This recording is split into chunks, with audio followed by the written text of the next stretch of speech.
Hi, welcome to today's episode of Conversations with Karen and Kat. I'm Karen Scott Green. And I'm Kat Hardrick. And we are here today with Krystal Smith, the founder of P.E.A.C.E. P-E-A-C-E. Krystal, we are live and welcome. How are you? Thank you so much for joining us. I know we've tried to do this a couple of times. Right. The time is right. The time is right. God's planning. Krystal, so we're on it. So P.E.A.C.E. deals with young people and substance misuse. So tell us first off what P.E.A.C.E. stands for. What is your mission and what is your why? So P stands for Proactively Empowering Adolescents Through Change and Encouragement.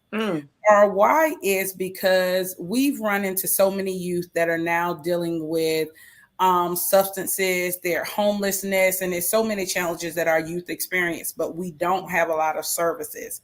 Our mission is to get to the youth and provide them services before the community sucks them in and they have these negative experiences and they don't have the resources to get back on track to help them, be able to lead a positive life and be able to get the things that they need. So our goal is to just set them up for success and do anything we can to help them along the way. Praise God. What's the age group that you deal with? So we work with age like middle school going into high school. So I would say 13 to that 17, 18 age. Yeah. Mm-hmm. And we chose that group because it gives us the chance to get them when they're young enough, but not when they're too old. And we can kind of help build that foundation for them to have something solid to work through versus only giving them the things after they've already missed the mark. So we're trying to get in front of it. That was the objective with going with that 13 age. Being proactive instead of reactive. I know that's right. Let's get them before Karen see them. Right. Right. Yeah. That is so true. And so how did you get started doing this? Because I know you in another life you were in corporate. Right. How did you make that shift? So one of it's so funny. The thing that happened is my sister has always been a DUI instructor. She's always worked in government. She works for Gwinnett County. And so she became a DUI instructor some time ago. And so she said, Krystal, somebody's looking for a teacher. And I was like, okay. And so I became an instructor. So as we were teaching, my mind was running. And I was like, listen, this is how much he charges for this. And this is what he pays us. So if we did it ourselves, we can make X amount of dollars. So I had this grand idea, right? And it was so funny because my sister said, Krystal, we're not able to open a school. We cannot do that. It's too much overhead. And I was like, whatever, we're doing it anyway. So as I was telling her we were going to do it anyway. So I started I went ahead and I figured out our name. So in our other business, our names are Natasha, Beatrice, and Krystal. So that's where the NBK came from. Okay. Oh, I was wondering where that was coming from. Go ahead. Yeah, so that's where that part of it came from. But you don't want a really long name, but something that's effective that can describe you. So that's how we got to NBK All Risk Solutions outside of P.E.A.C.E. And in that business, what happened is we started as just a driver services school, the basics, the DUI, the driver improvement, and driver training for students. And as we were doing that, we were noticing that we were seeing a lot of college students in our DUI classes and driver improvement classes. So seeing them there, it was like, how do we reach them before we get there, before they get to their DUI? Right. So that's how P.E.A.C.E. actually came about, is because in those classes, we started seeing a lot of people. And as they continue to ask for varying services, we added the clinical side of it, where the anger management, shoplifting, 420 classes came into play. We have a family violence program. My sister for the 420 classes, for those who don't know, the 420 classes deal with marijuana. So it's a marijuana class that specifically addresses an issue with addiction to marijuana. Okay.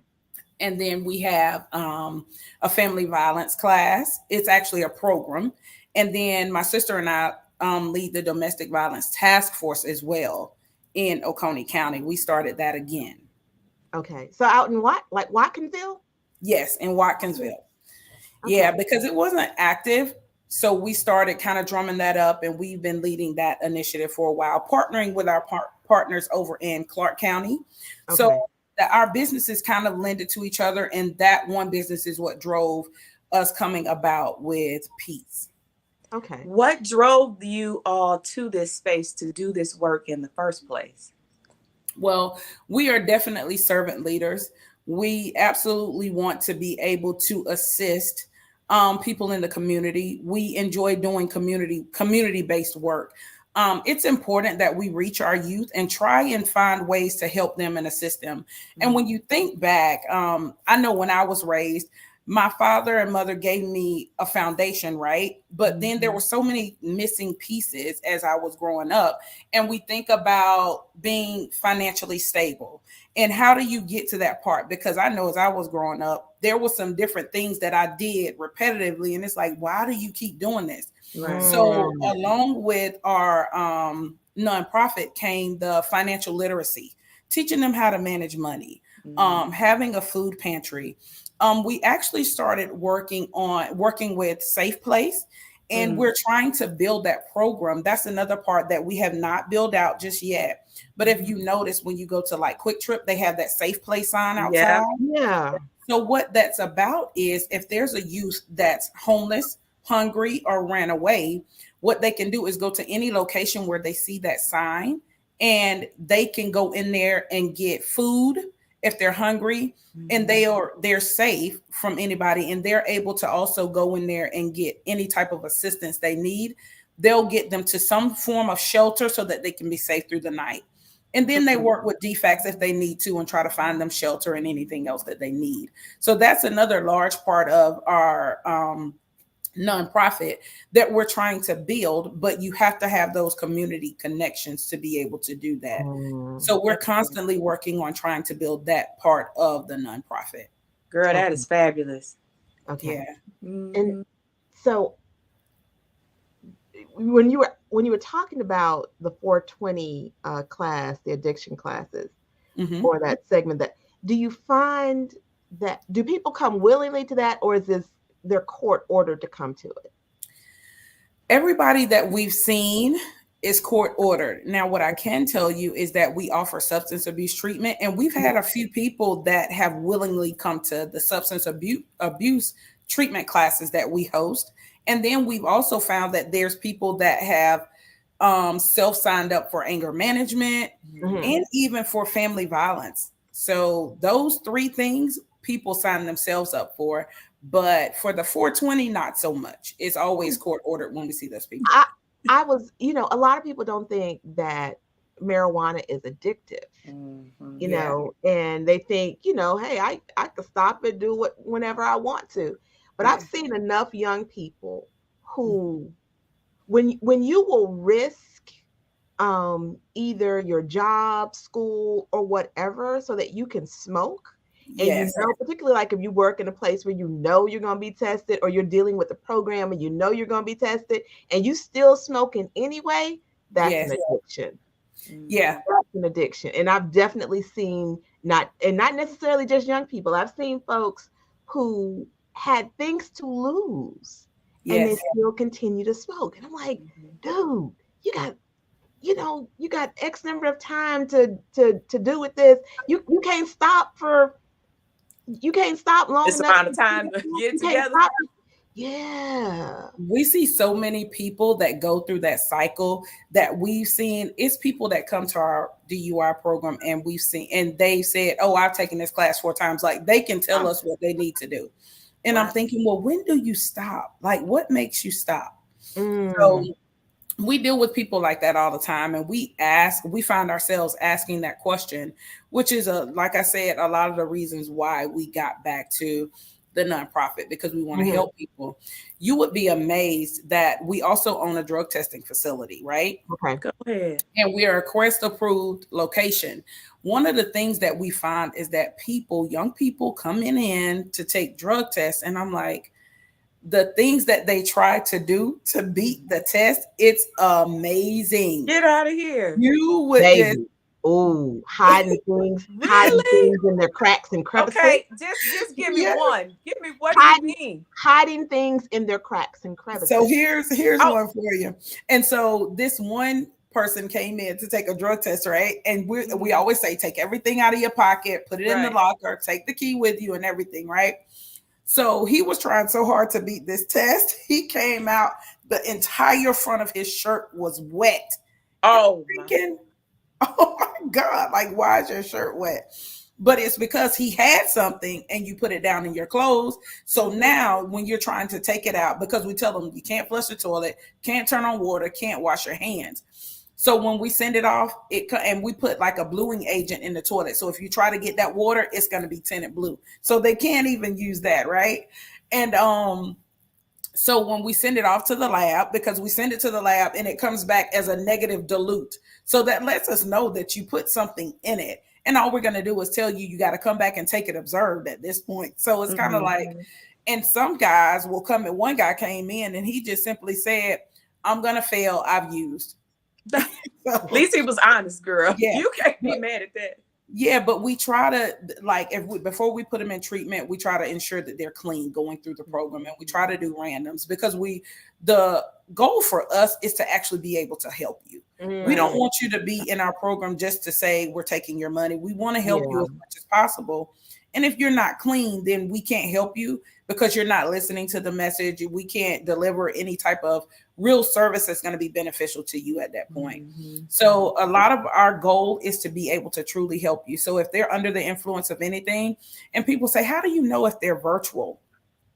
And you just you know what they're like when they're sober, right? Mhm. And then you deal with them if they're under the influence of anything. So you experience both sides of that. So you get to know and understand what mhm. they're like. It's one guy came into class and we've seen him clean many a times, but this particular day he was under the influence because he was laying down, he was slurring his speech, you Yeah. couldn't see him on camera. So it was just different things that he was doing that let us know he was under the influence. Yeah. Yeah, You unfortunately, I definitely can had my tell fair share of being around people people who who are are using using. drugs.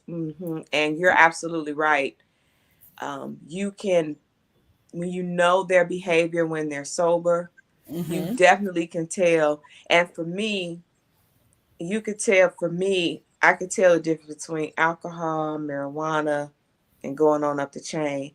And Yeah. it's unfortunate that people feel like marijuana is just like easy, like Mm-hmm. Yep. drinking water every Yeah. day, no big deal. But you Yep. do begin to see the behavioral change, whether it's for some people, I mean, I don't know what the math is, because it's a lot of people who smoke weed forever, and I see Willie Vietnam Nelson. vets and stuff, Young, they just, old. yeah, that's what I'm saying. And I'm like, okay. But then I just feel like maybe they have all these other things in these drugs that these young people, what they take in these days, is just way too much, because the clothing, the way they do their hygiene and keep themselves together is all like different, and we had, who do we have on, Karen? It was talking about the fentanyl, and they have all this stuff laced with Yes. fentanyl in. Yep. Yep. Our kids need to be careful that what you think you're The getting. investigator with Gwinnett DA's office. Yeah. Yeah. Name you just know flew out of my head because Yeah, this is serious. So we Yeah. need to. I'm glad you're doing what you're doing, because we need to drive home the message that just leave all that stuff alone. Because Yeah. one time you might use something, and it may be your very last time. absolutely, yeah. Yeah. And you're too young. You got a bright future ahead of you, young people. Just Because that, weed just ain't weed anymore. that. No. And I say that all the time. And so you hear people say, well, it's just weed and it grows from the earth. And I'm like, oh no. Because the stuff Cocaine grows they're from the doing, earth, don't listen, and it does what The they use. cocoa, yeah. But I'm like, if I smell it 5 cars away, that it? is not what's grown. Something they have Yeah. altered that in some kind of way. So you don't even know what's in What that. you're It's getting. chemically altered. You don't know. They're doing something to it to make it stronger and stronger. Even in those vape pens. Yes. We was just listening to that too. The vape pens, and I don't know what they putting in that stuff. And one of the kids, girl, me and my friends went out, and It's my totally girlfriend, unregulated. huh? It's They're not totally ready. unregulated. Mm. Oh, that's interesting. But that's why these kids are getting sick. Yeah. And they're like this one kid, I seen this story on this one kid. He was using a vape pen and it was like his whole face, they had to cut his face or something where he had some kind of cancer in his mouth and his Mm. mouth was disfigured. And I'm like, what is, and it said that he had been vaping. Mm. Yeah, Kids it's are dying. unregulated, and also, so even if it's just tobacco, right? Mhm. They're getting unfiltered tobacco, so they're ingesting unfiltered tobacco. At least they're smoking a cigarette. There's a filter on it. That's There's true. no filter. They're just vaping whatever that person put into that vape, into that cartridge. Mm. So Yeah, and that's scary. they're looking for stuff that's stronger and stronger because even the THC oil, Hmm. I learned, is that people are now dabbing, is what they call it. So they put it in a dab rig and it looks very similar to like a bong, but different. And it just kind of intensifies the high. And it's like stronger than, it's like pure THC. It's not even Hmm. like and they're putting in this thing called a dab rig and they're using Heard of it that that. way because it's supposed to be stronger and hit you harder. And I'm like, people are just thinking of ways to do To get things. higher and higher. Yeah. So And go ahead. these addictions lead to crime too, because Yes. like you said, Karen, when you ready to get to that next level where you don't care Hmm. about anything, then the next thing you know, you get a gun and a deal goes bad because you're getting ready to try to go buy some, or you're in the wrong place at the wrong time. So young people, start paying attention to who you with, because isn't it like guilty by association? I don't know what the law Yeah. term is, but you in the car with somebody and they have something they're not If supposed you to. have access to it, if you have access, everybody could be charged. Yep. I tell my Yeah. son that all the time when he's driving. I just tell him, he doesn't like to ride with anybody, and Hmm. I don't fuss or Good for complain him. about it because to me that makes me feel better because you know Mhm. what's in your car. And he That's right. doesn't have anybody riding with him. For the most part, if he's driving, it may be one or two of his friends, but he's very conscious and cognizant of Mhm. who he allows in his car and whose car he gets in, which Praise Good is for hardly him. ever anybody's. I just tell him all the time, if you get caught with something and it's in your car, it's yours. Yep. You can Yeah, only hope that the person that it belongs to takes it, but if they don't, it's yours because it's your car. baby.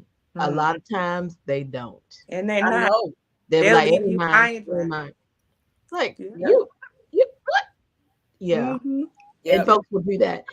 But getting back to the services that you offer at Peace, um, what?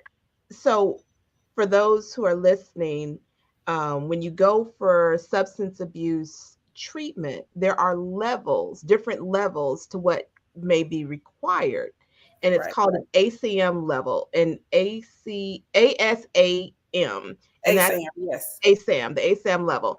And and so depending upon what level you need, that you may need a higher level of counseling or some medical intervention. Can Mm-hmm. you talk a little bit about the level, the ACM level that Peace offers and how someone could get those services?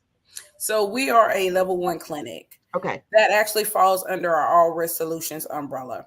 Okay. But what we do when you're talking about as it relates to peace is we try to do things, especially for adults, when it involves kids. So that's where we try to make sure that they have food. So we do a food pantry for them, or we do clothing drives to make sure Mhm. they have clothing. We do things to try to benefit the family as the adult is going through the process of the treatment to get back on their feet.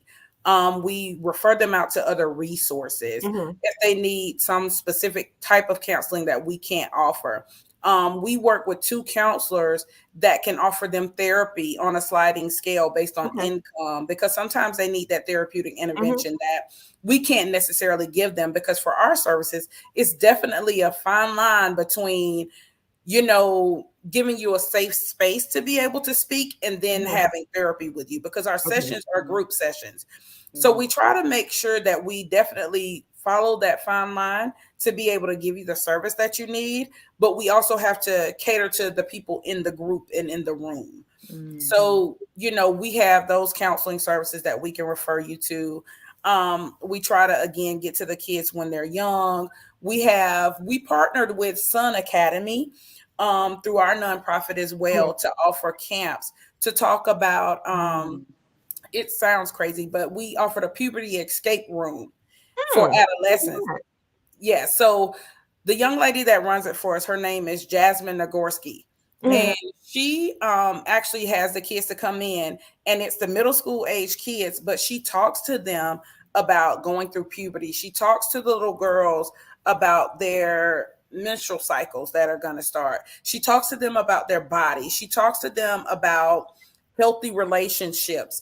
She talks to them about understanding when something isn't right, and feeling the freedom to be able to talk to someone else about it when they think Hmm. they need assistance. So the puberty escape room, as they're going through it and they're getting through the different levels, she's actually working with them, showing them pictures. It's an interactive camp. Okay. And people absolutely love it that have been able to do it with her. And she works for DFACS. And so she has or DHS, I'm sorry. So she has the opportunity to We go into, also say defects. Don't worry about it. yeah.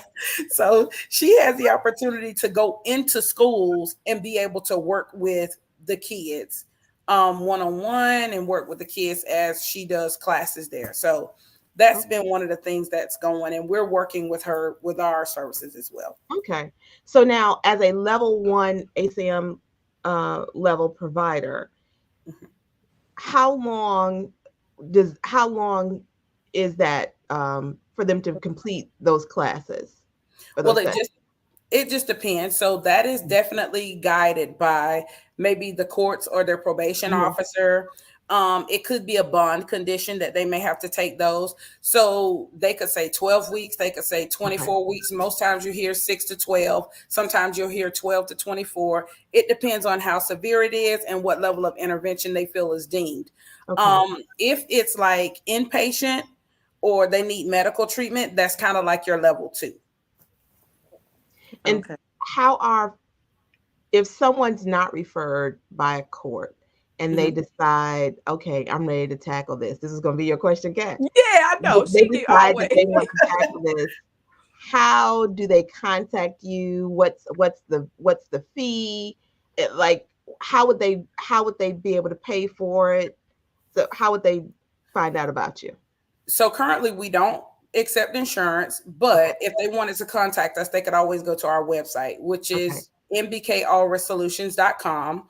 The fee that we do charge an enrollment fee, and then the per class fee is $40. So the Okay. enrollment fee, they would pay $95, and then they would start the classes at $40.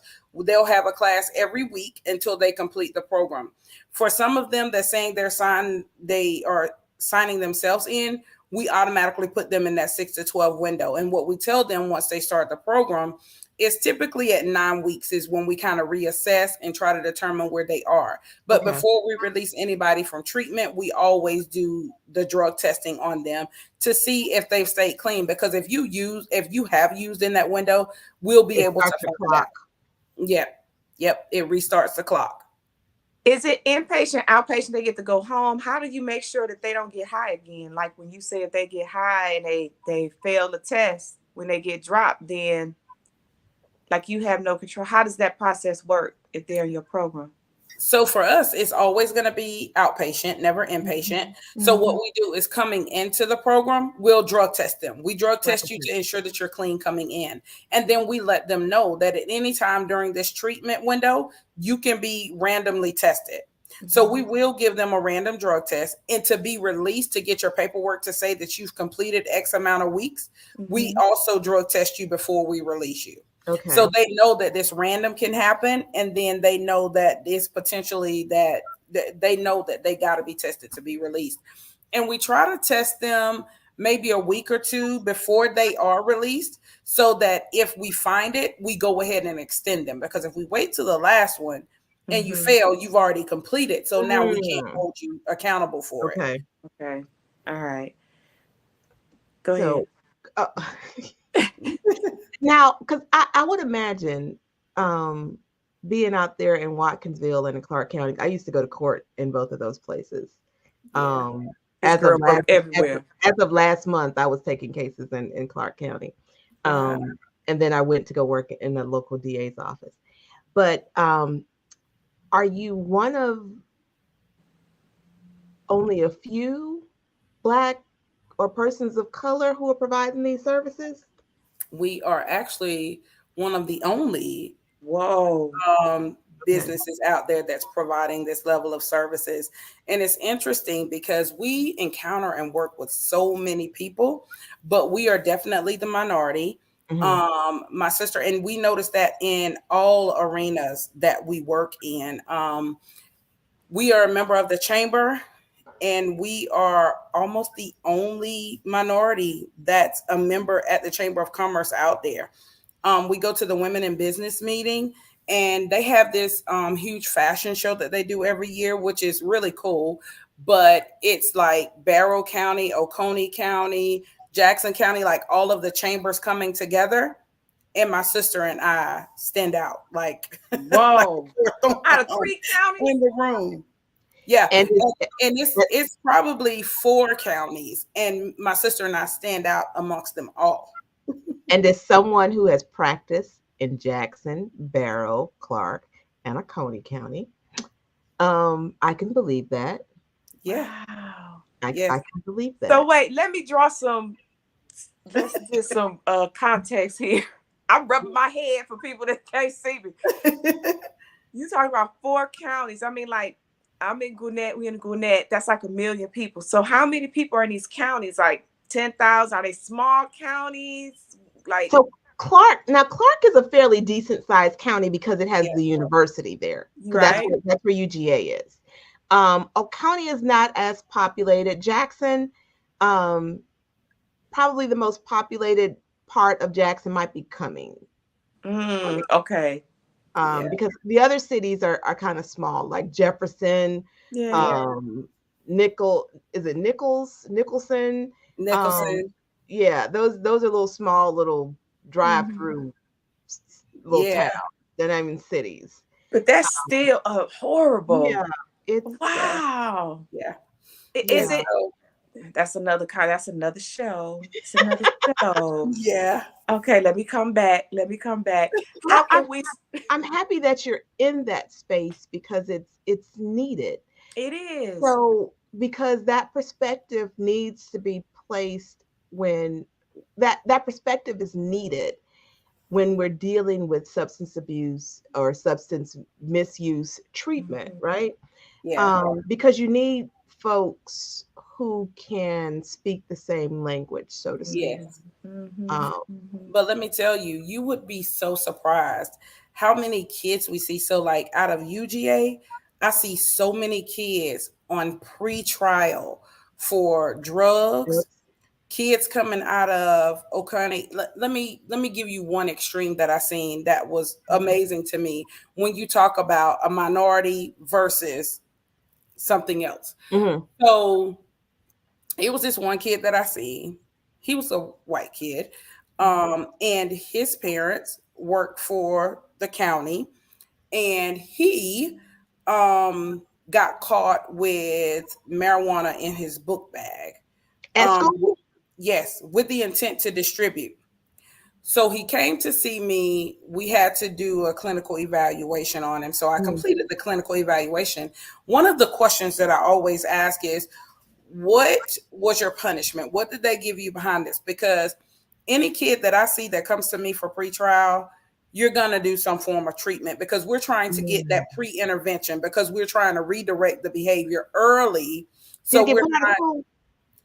no, well, Girl, we get him to alternative school, but that's all he got. but listen, I'm clutching my pearls. You see me rubbing my face and I'm rocking Yes. my body because I already know. Look, I'm doing this. We're gonna let you tell your story. We digress a lot, but we're gonna let you tell your story. Girl, I'm rocking and I'm shaking my head, baby. Because tell Yeah. your story. He got nothing. And he He was walked getting away ready to with it. distribute. Yeah. So what happened is he had it at school. One of his friends told somebody else. He gave it to another young man.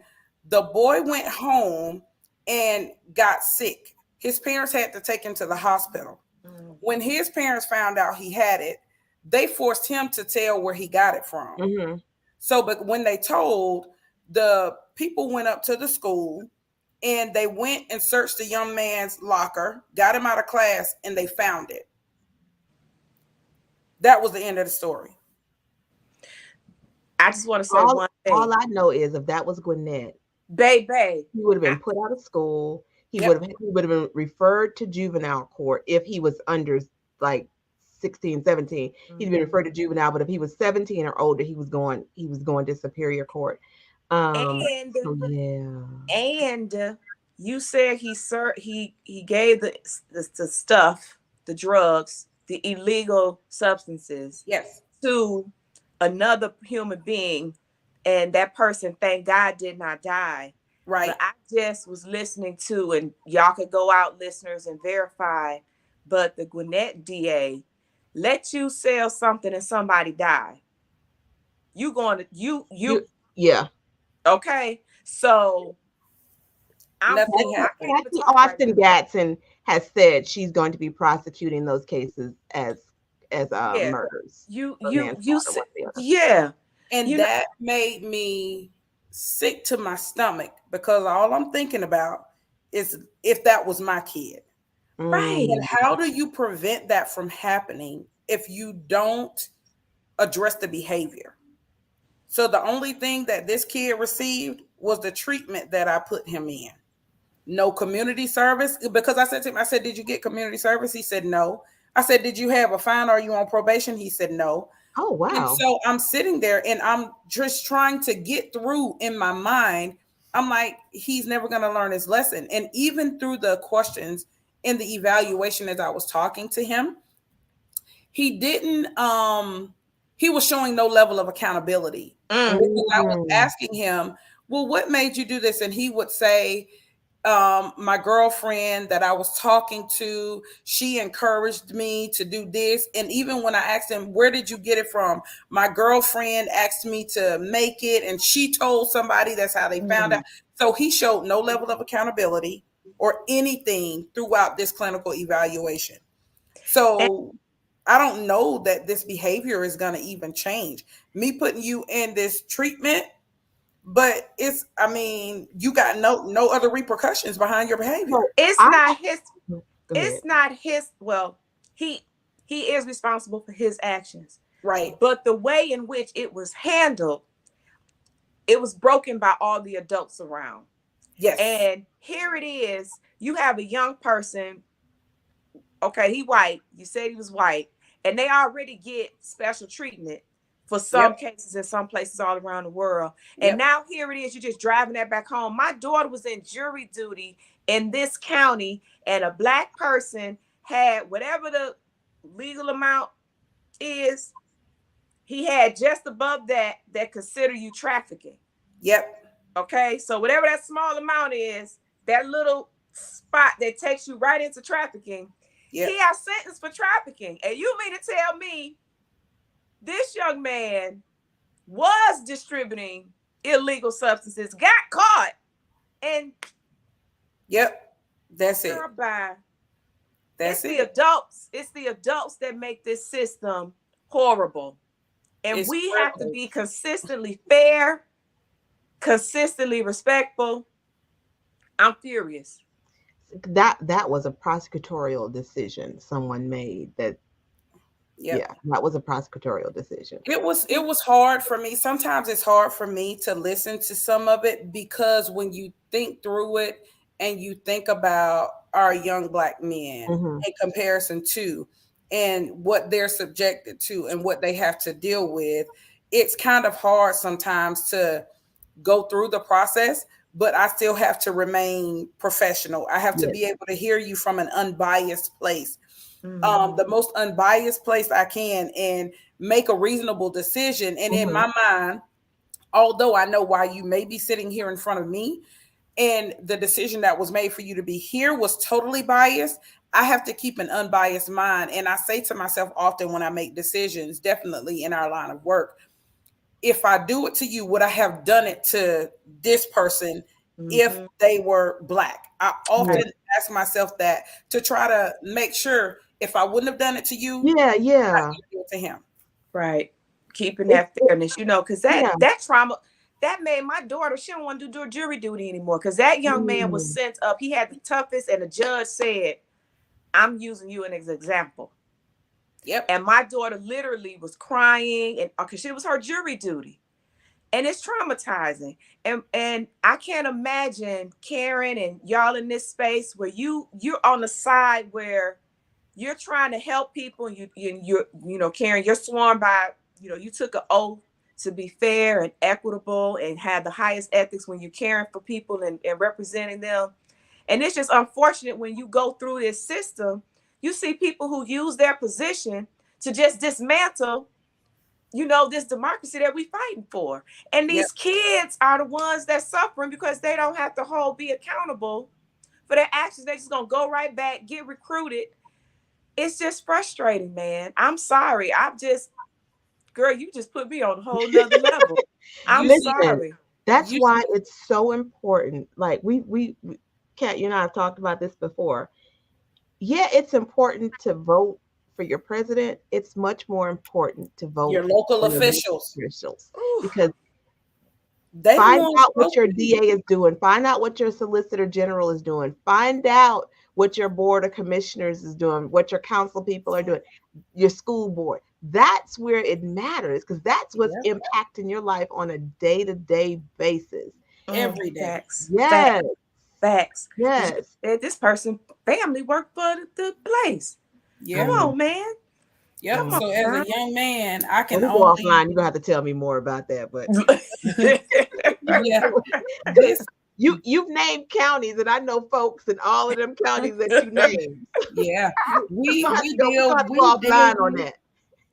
we deal with and see so many people in these different counties, and some of the stories I hear, it's like, wow. I Mhm. mean, we see kids so young, um, from even like when we're just talking about driver services, Mhm. man. I had a young lady in my class, you doing 99 miles per hour in a 55. Ooh, ooh, Whoa. Baby, where you going? And Praise ooh. that's God, the, she ain't hurt nobody. yeah, but when I get in these classes and I'm talking to them, when I have young people like that, those are the questions I ask. Tell me, what were you doing to end up in this class? Mm. That's one of the first questions I ask them. And when they tell me, I ask them the questions like, where were you going? What were you doing? You have no reason to be in a rush going anywhere. Mm-hmm. You're 16 years old, 17. I mean, what happened that you felt like you needed to do So this? 90, yeah. Right. Yeah. It sounds like you build a great relationship too when you're talking to them. You're giving them an opportunity to engage. And it's not like you're talking at them. You're talking with these young people, because just because they're young don't mean that they don't need to be respected. So I Mhm, love the fact mhm. that you're building that relationship so that you have a positive impact. Because they come in I'm not listening to you, but you have to earn their respect so that they can pour into you and build that relationship. Do you have any young people kind of come back and say thank you or try to reconnect in the program in any way of any type? I have had some people that always try to come back and reconnect. So one of the things that we do with our business is whether it's clinical or driver services or our nonprofit, whichever it is, we answer our phone 24/7. It was a kid that came to our DUI class, I think it was, and late one evening he called and he said, Miss Krystal, I'm in trouble. And I Mm, said, what do you mean you're in trouble? He said, I'm in trouble. Well, I know that he had been to prison. He had gotten out of prison. He was using pills. That was his addiction. Mm. And mm, he was just really bad off. And so I said, okay. So I'm tapping my husband and I'm like, babe, look, this kid has called me. But as I was trying to get myself together to be able to assist him, he said, my sister is coming. But he felt comfortable enough to reach To out and tell say, Miss you. Krystal, yes. I'm in trouble. And Well, thank so I God. hate it when I Amen. lost contact. And then those that go through our substance abuse treatment program, Mm, if it's like somebody really young, I actually try to reach back out to them just to say, hey, or I take down their clean anniversary and Oh. everything. And I make sure I Mhm. send them a message. Mhm. Congratulations. How are you doing? Are you still doing well? And they always respond. They're always really excited to just know somebody remembered. Mm-hmm. But it's this one guy that I like to share with you guys. He was in one of my DUI classes about a month ago, and Mm-hmm. it was kind of like a heart-wrenching story. He said, "This is the first time that I've ever been home on an Easter Sunday." Oh, And I wow. said, "What do you mean?" He said, and he's 60 something years old, might I add. Mm-hmm. He said, "I started using when I was 7 years old." And I said, Mm, "What?" I said, mm. "Using at 7?" He said, "Well, he said, my parents grew up in the Woodstock era." He said, "So they thought it would be funny to And watch not me Woodstock, hide." Georgia. Listen, no, the right. He said he thought my parents thought it would be funny to watch me get high and how I would act.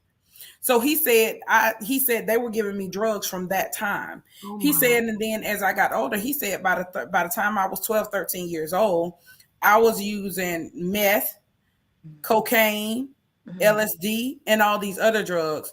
So, as an almost 70-year-old man, he was sitting on Zoom looking at me and he was in tears. He was in a rehab. He had been out of prison for maybe 2 months. And he Mm-hmm. said, "This will be the first birthday that I ever had that I was clean.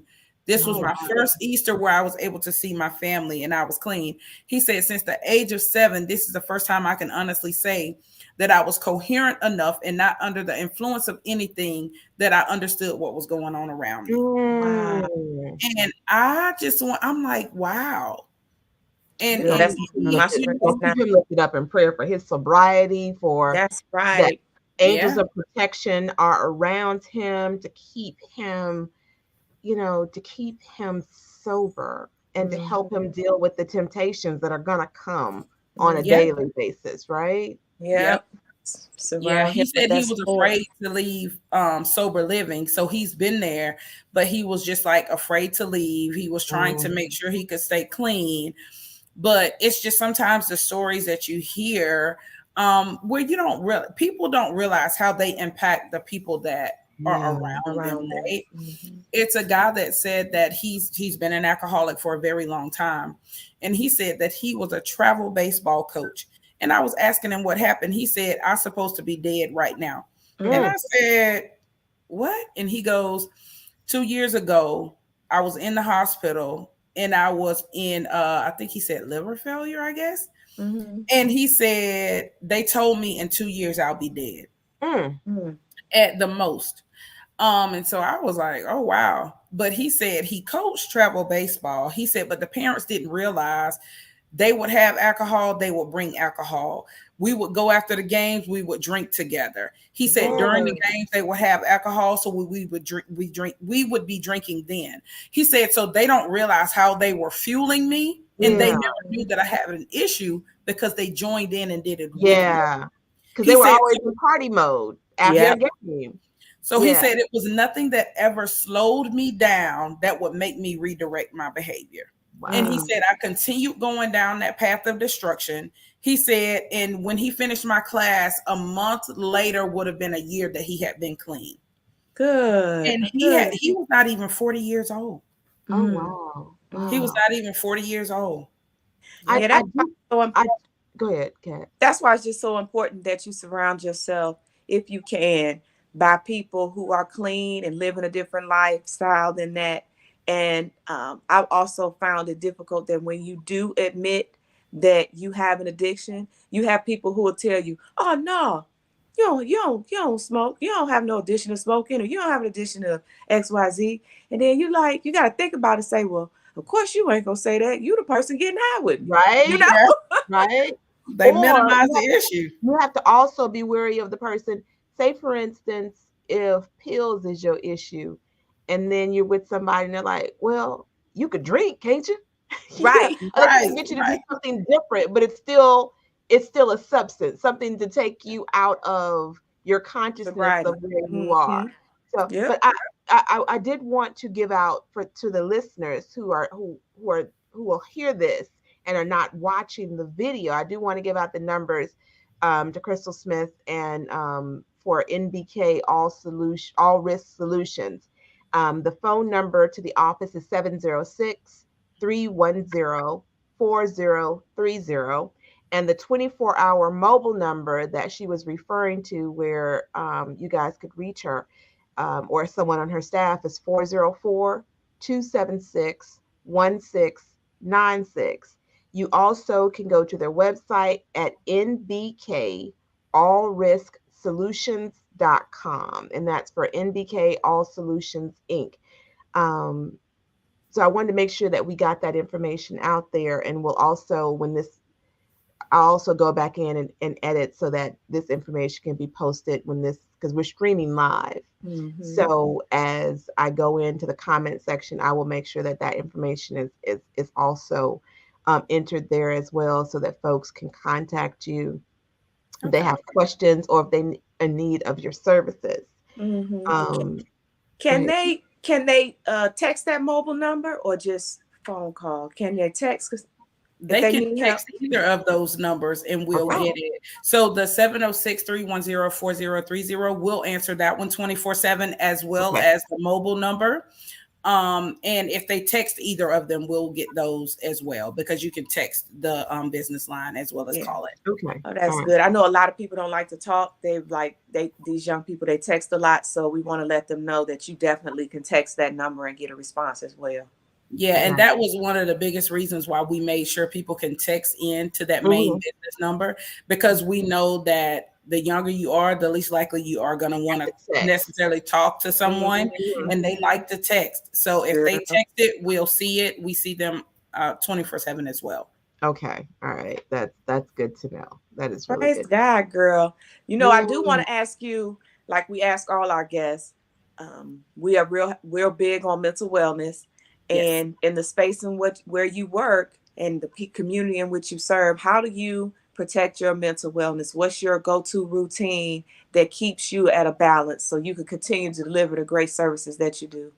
So let me just tell you, I'd have to be totally honest. For a while, I was in a bad place with my mental Mm-hmm. health. It Mm. was, you don't realize how taxing what you do is on your Mm-hmm. own mental stability, and Mm-hmm. how much you take on from other people, right? You don't, Mm. trying to deal with your family and what you have going on, the energy you take on from other people on the services that you deliver. When you walk away and you're worried and concerned, like, dang, you don't think about, like, I hope they don't go out and use, or I hope they're safe, Right. or their kids are well.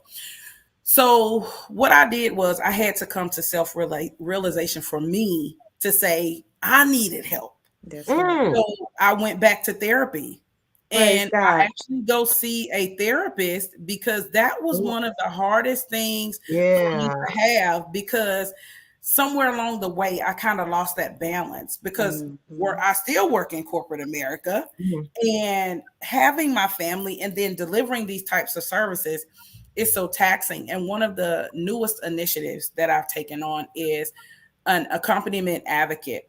So we do Mm. accompaniment for rape victims. Mm. Okay. So that can be a really taxing job, because you can Yeah. be a small child or an Mm-hmm. adult. Mhm. So it's kind of volunteer. Um, so it's kind of, you work with all types of people, and even when you're seeing people on the domestic violence side to the accompaniment advocate, it gets really, really taxing on your mental, especially when you Yeah, deal with absolutely. children. Because you're So internalizing those stories Yeah. yeah. and that trauma. um I started going back to therapy, and that's been the best thing that I could have ever done for self, is to go to Congratulations. therapy. Yeah. But it's definitely some self-realization, because you have to wonder. I used to say, am I losing my mind? And Mm-hmm. am I crazy? Because of you, I feel like you ask yourself those questions, because it's like you help so many people, you Mhm. start to wonder, do I need help? Mm-hmm. And sometimes it's kind of hard to give that to somebody else, and it's kind of hard to admit that you need that help. But Yeah. I can tell you that was one of the best things that I did, is just realize that you have to talk to somebody besides talking to your family, or talking to, you need somebody that's going to hear you. Yes. Yes, a Yes. licensed professional that's Yes. trained to listen to those keywords and can give you the tools that you need to Yes. navigate that space so you Yes. can walk the path of Yeah. greatness that you deserve to walk down. So I applaud you. Yes. This is what this space is about. Absolutely. Help liberate and empower people to do just what you did. And I just want to amplify. I wish we had some balloons or something, girl. Put it down, fireworks, honey, because that's what that's about, boo. I You need to Yeah. get did, a horn so we can yeah. No, since we can't, we cheering. Rah, rah, rah, congratulations, Right. girl. That's what Right. it's Yeah. about. Yes, I Right. applaud you, and I pray that Yes. others follow the same suit. I'm in therapy. I'm proud to say that I'm in therapy. It took me double digits to get here, Yeah. and I applaud any and everyone and encourage many people to do that, and even our young people. It Yeah. is okay. Hold your head up high and say it proudly. Just like you stand in line to get those video games and those gym shoes, you be Yep. proud about getting therapy equally or even greater. Yeah. Period. That's my You have to soapbox. learn to want to help Yeah. yourself. It's hard, and sometimes like I said, it was something that was very, very difficult to me, but Mhm. it was very helpful in the end. It's actually one of the best things that I did. But it was hard for me to say, you know what, you need to talk to somebody, because I Yeah. was talking to myself every day, and I was like, yeah, I ain't gonna make it. Look, Well, we are happy for you that yes. Yeah, you decided to put your own mental health first. We For yeah, talk that. a lot about that on this show. And but once again, I want to thank you so much for sharing this space with us Yes. and talking to us about peace and NBK All Risk Solutions and the services that you provide. Thank you for joining us on this episode of Conversations with Karen and Kat. Well, thank we are you. impacting the world one conversation at a time.